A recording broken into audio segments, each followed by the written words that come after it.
Hey Liz, how's your quarantine going?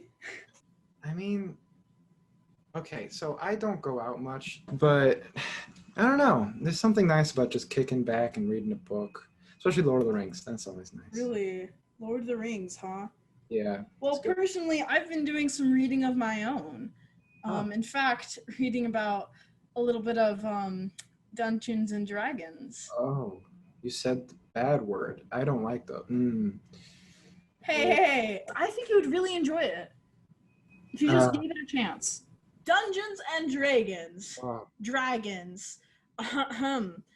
You get a bunch of people, you get friends, you put them all together, and you make a story together. That's the essence of Dungeons and Dragons. If we want to get into specifics, we've got our players who uh-huh. create their own characters who interact with the world. And then we've got our dungeon master, or dungeon dictator, as I like to call myself. That's scary. Continue.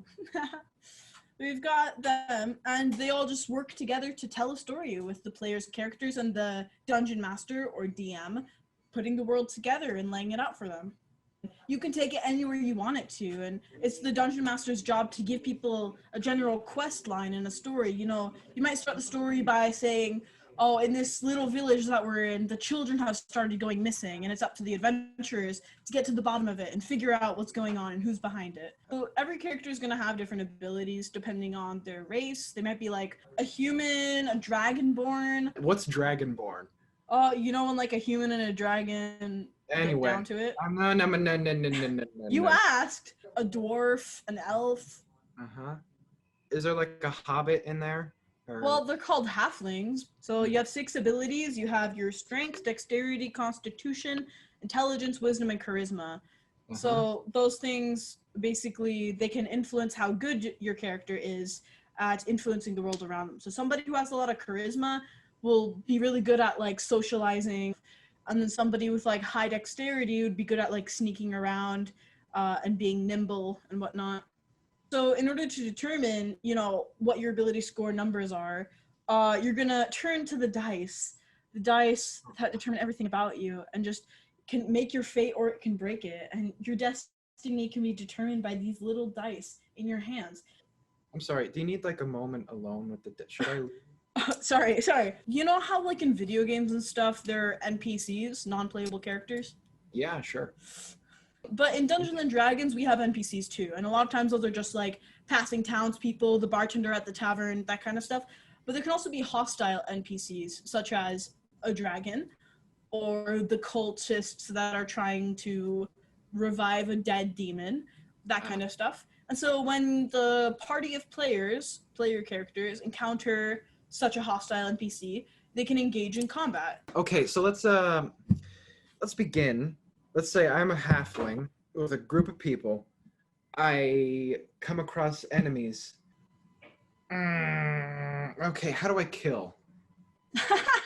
It's called Dungeons and Dragons. It's not called Rainbows and Gummy Bears. I mean, I feel like there's gonna be a little bit of killing happening. Well, yeah, there's the combat side of things. So the way combat works, basically, you're put into a combat situation with hostile NPCs. Uh-huh. And you start by rolling initiative. And so you just roll a 20-sided dice, and then whoever gets the highest number goes first. Okay. When it's your turn for combat, basically you take that 20-sided dice, you roll it, and depending on the number that you get, you either hit the enemy or you don't. If you do hit it, then you get to roll for damage. And damage is going to depend on what weapon you have. So if you have like this great big mighty broadsword, you're going to be able to deal more damage than you would with a tiny little dagger.